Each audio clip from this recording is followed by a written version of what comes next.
Selamat datang lagi di Rumah Official bersama saya Rinus Pradomoha. Apa kabar semuanya? Saat ini One Piece sungguh menyita perhatian publik, baik bermotif ekonomi maupun politik. Situasinya juga sangat tepat saat bangsa Indonesia hendak memasuki Agustus tahun 2025, bulan kemerdekaan Republik Indonesia. Bulan ini seharusnya bendera merah putih mengangkasa sebulan penuh tanpa ada embel-embel bendera lain.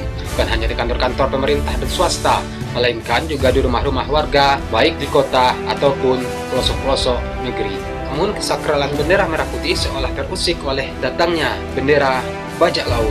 Bendera itu dikibarkan sebagian masyarakat menandingi sang saka merah putih. Meski tak jelas mewakili komunitas apa, siapa yang merencanakan, dan apa tujuannya. Oleh karena itu pula, beberapa elit pemerintahan menanggapi dengan nada yang keras. Namun diketahui Presiden Prabowo Subianto rupanya memilih lebih lunak, yang mengizinkan pengibaran bendera One Piece sebagai ekspresi kreativitas anak muda, bukan menggantikan merah putih. Menurut Menteri Sekretaris Negara Prasetyo Hadi, Prabowo mengatakan tidak mau kalau bendera One Piece itu disandingkan dengan bendera merah putih. Harus diakui, sejumlah elit pemerintahan tersentrum oleh pengibaran bendera One Piece di saat di seluruh wilayah di Indonesia ini mengibarkan sang saka merah putih. Mereka melihat tendensi separatisme atau setidaknya ada kepentingan politik kekuasaan yang hendak mengocokkan pemerintahan Prabowo Subianto. Menurut saya hal ini jangan terlalu dilebih-lebihkan. Ini adalah ekspresi anak muda kekinian. Pemikiran seperti itu logis. Presiden Prabowo Subianto memasuki pemerintahan dengan membawa fakta paradoks tentang Indonesia.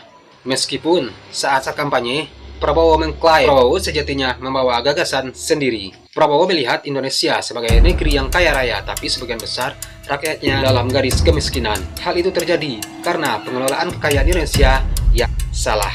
Fakta paradoks itu lalu direproduksi oleh Prabowo di berbagai kesempatan dalam kapasitasnya sebagai presiden. Prabowo menyebut kebocoran anggaran, korupsi yang gila-gilaan, pengusaha nakal suka mengemplang pajak, dan membawa kekayaan Indonesia ke luar negeri, serta beberapa tindakan jahat lain yang mengakibatkan negeri yang kaya raya, tapi sebagian besar rakyatnya hidup dalam garis kemiskinan.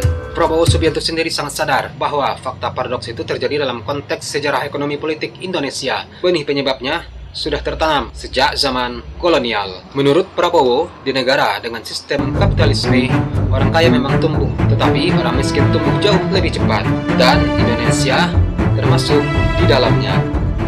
Karena itu, Prabowo mengklaim bahwa pemerintahan yang dipimpinnya hendak memperjuangkan ekonomi berkeadilan, ekonomi yang berasaskan Pancasila. Prabowo menolak kapitalisme neoliberal yang membuahkan paradoks Indonesia. Akan tetapi juga bukan saling tempel sosialisme. Prabowo meyakini ada sisi positif dari kapitalisme dan sosialisme yang perlu diambil untuk Indonesia. Paradok itu bukan retorika belaka di dalam pidato Prabowo. Ternyata belum genap Prabowo sepekan memimpin pemerintahan, Kejaksaan Agung yang ditetapkan sebagai tersangka suap dan gratifikasi untuk mengurus kasus terdakwa Ronald Tanur.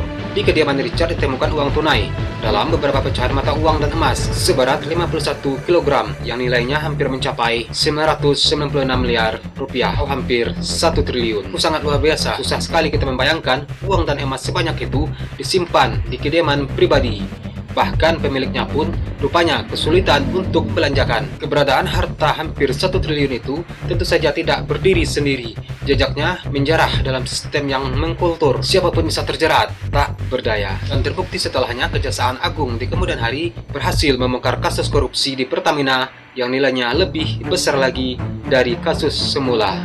Kasus pencurian minyak seperti ini ikan negara hingga 100 triliun rupiah dalam 5 tahun terakhir. Salah satu dampak paling nyata adalah hilangnya potensi pendapatan negara dari produksi dalam negeri. Yang melibatkan The Gasoline Godfather, Riza Chalit. Riza Chalit kabur dari Indonesia bawa nama jelek, bawa uang negara, dan bawa aib hukum. Bukan dari Singapura, Riza loncat ke Malaysia, sembunyi, santai, dan masih hidup mewah. Presiden Prabowo Subianto tentu saja tahu siapa musuh yang sebenarnya tatkala pemerintahan yang dipimpinnya memilih ekonomi berkeadilan, ekonomi yang berasaskan Pancasila. Negara dibajak, kekayaannya dikeruk sedemikian rupa, bukan untuk kemakmuran rakyat dan keadilan sosial seperti sila keempat, melainkan hanya untuk kalangan tertentu yang jumlahnya sangat kecil. Dari sejumlah fakta yang di atas dan banyak kasus lainnya di Indonesia, dari fakta ini kita bisa melihat kalau musuh datang bukan dari rakyat biasa, melainkan dari kalangan tertentu yang ketamakannya mengeruk kekayaan Indonesia. Oleh karena itu, adanya fenomena bendera One Piece dihadirkan sebagai ekspresi simbolik yang mewakili perlawanan terhadap ketidakadilan, solidaritas, dan semangat kebebasan berekspresi.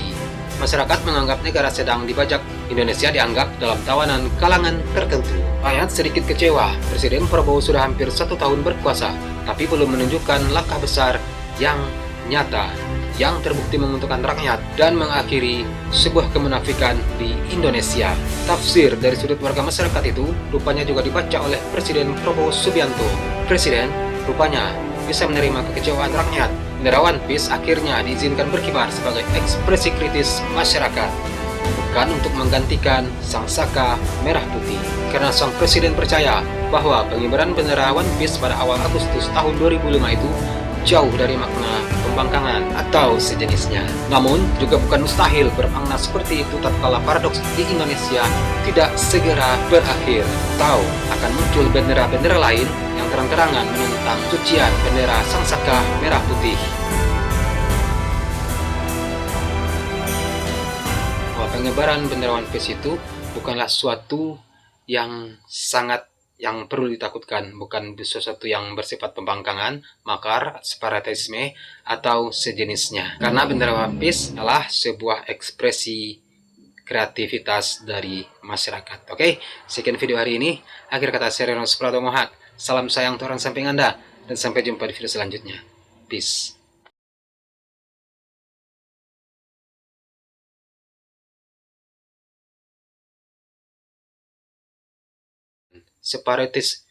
Separatisme, makar. Biar dijauh giginya.